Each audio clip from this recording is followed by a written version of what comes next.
This is Edith Romero reporting for Global Girl Media from the Global Social Change Film Festival in Bali. One theme of the film festival was climate change and the environment, with many filmmakers and activists talking about these issues. I was invited to talk about our experience with coral reefs and global warming, and coral reefs are an indicator to the health of our biosphere. If our coral reefs are well, then our biosphere is well. If our biosphere is well, then we are well. For the last 4 years, I've basically traveled around the world in search of the human face of climate change. A few years ago, I became very, very concerned about issues about water. Is climate change a real issue? We've got climate change happening as a result of the developed world and developing worlds that are now affecting global temperatures rising and global and water levels rising, which is creating tremendous coastal erosion. The coral reefs off of Bali in general are under threat from not just global warming, but pollution, excess tourism, people stepping on reefs, anchoring on reefs, dynamite fishing, cyanide fishing for the aquarium trade, so sedimentation. So they're under quite a lot of threat. Currently, there's somewhere between 25 million and 50 million climate refugees who have been forced to relocate based on climatic changes, either long-term or short-term. Filmmaker Michael Nash talked about climate refugees.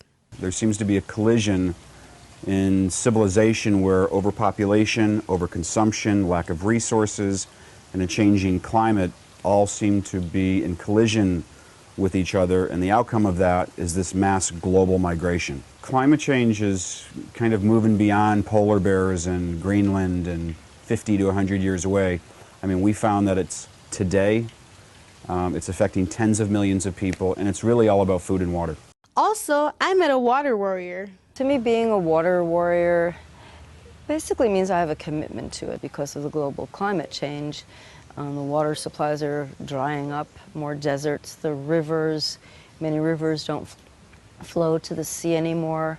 The glaciers in the Himalayas are melting, and I'm willing to fight issues about water, but fight it through education. I'm putting my shoes into media now, which is my job is to create awareness. Let's say go back to the CSR, corporate social responsibility, that some part of the earning out of the company has to give it back to the community.